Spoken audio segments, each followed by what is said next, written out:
Well, hello, it's Dexter and me, back on YouTube, but not with a photography video as usual, but with a 6-month ownership update of our VW ID3. That's right, as the title of this video would suggest.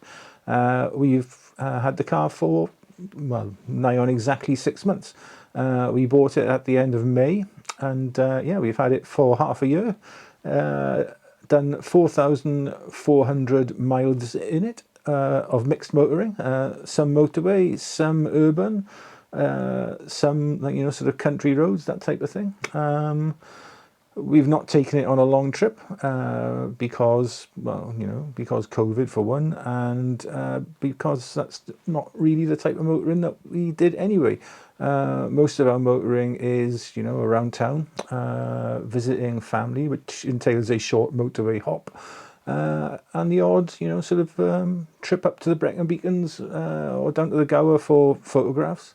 I think the longest trip we've been on was up to Hay-on-Wye, so around about 160 mile round trip for us. The car is technically it's Lisa's, it's my wife's, but we drive it.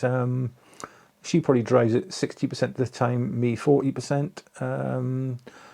But I still feel that I'm now in a really good position to give you our 6-monthly update. Right, we charge the car.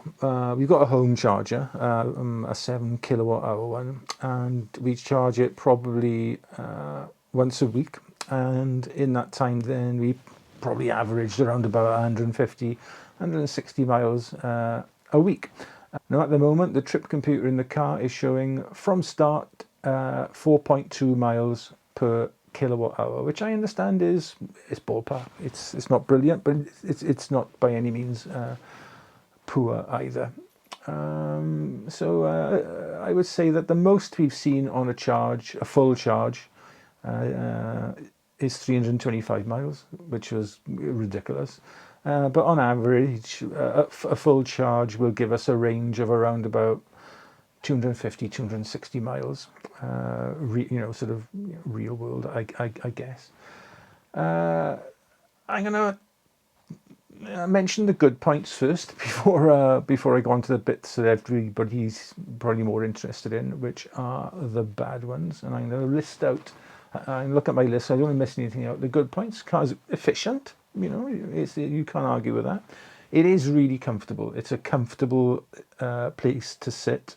As long as you're not touching any of the hard plastics, it's it's comfortable for all sorts of motoring. I find the seats nice and supportive and I've got a really bad back, but I easily get a really nice, comfortable driving position.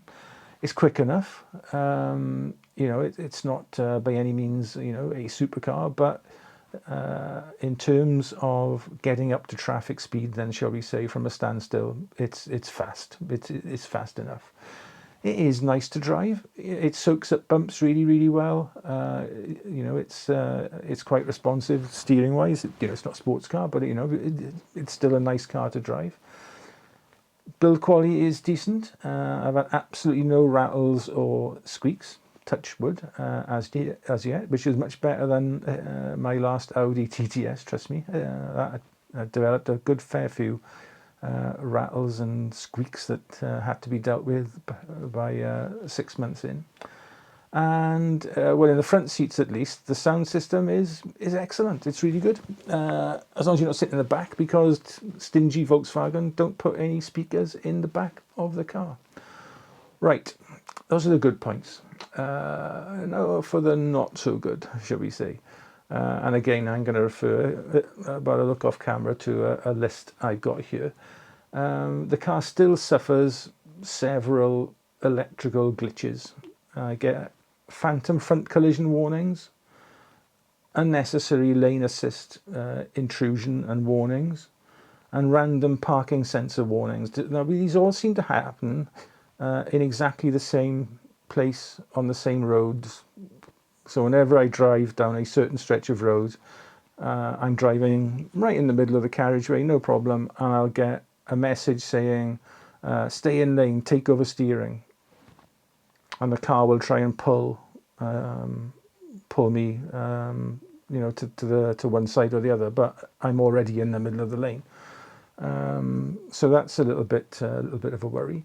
The front collision warnings, I get those in 3 places, 2 on my estate and 1 just outside where we live. Whenever I'm driving there, whatever the weather, whatever the time of day, whatever the traffic conditions, I will get a front collision warning, and there's nothing in front of me. I'm not going to crash the car.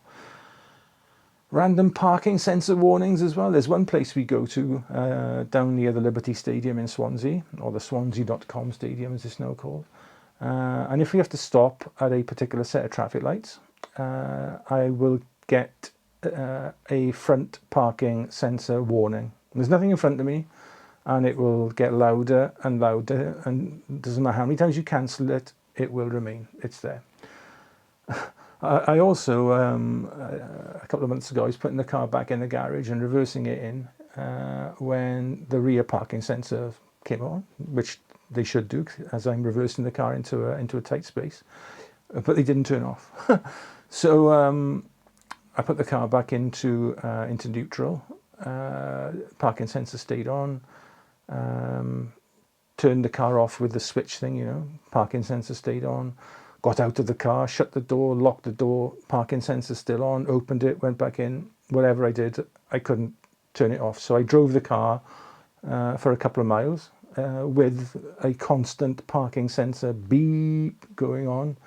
And the only way I could then stop it was by, I looked online, and apparently it does happen, is by holding the power button down on the infotainment system for like about 15 seconds, and that reset it.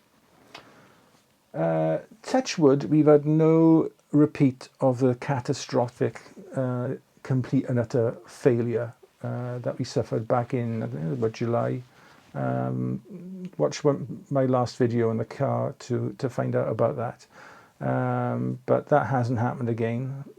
Touch wood, it won't either.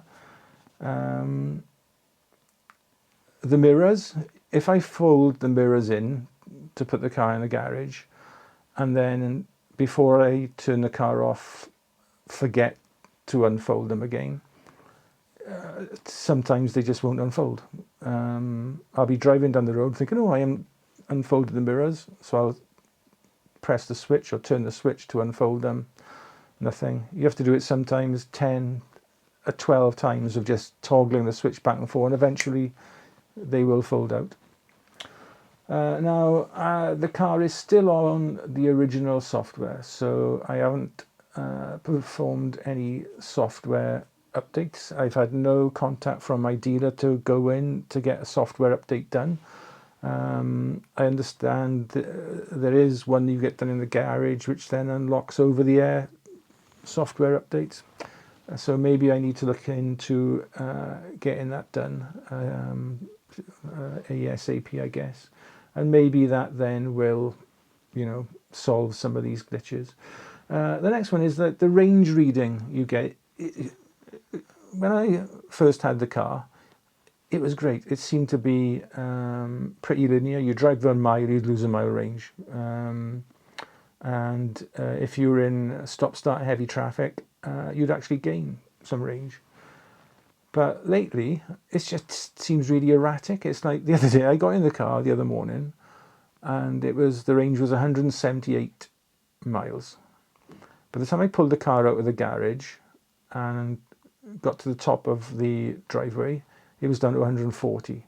Then it went back up to 160, then down again, then back up. And it seems to be all over the place. And again, one journey last week, I've never really played with the driving modes. I just left it in comfort. And I thought, oh, I wonder what happens now if I go into eco, what will happen to the range?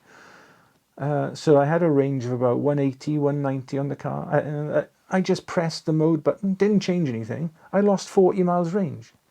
Just went, just from pressing that mode button, 40 miles gone. Didn't get them back. How does that happen? Please, somebody explain that to me. Slow speed maneuvering is a chore. If I park the car at the top of my drive and then went to, it's quite a steep driveway, it's quite narrow, so it's a bit, kind of tricky, but I'll put the car in drive, put my foot on the accelerator to move, and nothing will happen until you press it sufficiently, and the car will then literally lurch forward. So I've learnt now not to leave the car at the top of the drive, just pull it all the way down, because that sort of manoeuvring is, I'm going to crash into the house one day. The interior of the car, the hard scratchy plastics, they mark really easily. Yeah, they clean easily as well, but they mark so easily. You've only got to brush against them and you've got like a grey or a white mark on there. Washing the car is an absolute pain in the backside. Well, washing it isn't, but drying it, it seems to hold more water than my local reservoir does. Even in the summer, where you drive the car with a chamois, an hour later there is still water leaking around the rear lights cluster and the boot, and from the door handles. Now my Audi was pretty bad in this respect, but this car is taking it to another level. I don't know where it stores all the water. It's ridiculous. And of course, if you don't, dry the car properly, you're going to get watermarks on it, because we live in, an area where that happens. But I'll come to the worst negative point after my conclusions, and scroll down here to get to it. So in conclusion then, I just have a little sip of coffee first actually. I am happy we bought the car from an environmental perspective. Not putting petrol in it is such a nice, fantastic feeling, especially during the recent sort of fuel shortages we had. I felt quite smug actually driving around in an electric car. So from that point of view, I am happy that we bought the car. I am missing the luxury of my Audi though. This car is really low rent inside.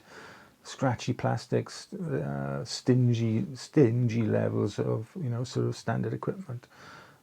It's just not good enough Volkswagen for a 37,000 pounds car. It's not good enough.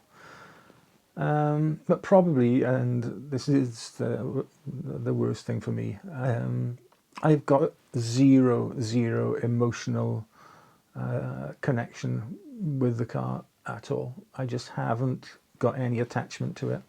I'm a car person. I really like cars. Probably the most telling thing with this is 3 months ago, somebody scratched the door and knocked my passenger side wing mirror housing off. So I just put that back on and touched up the door and gaffer taped the mirror back on, because I don't care.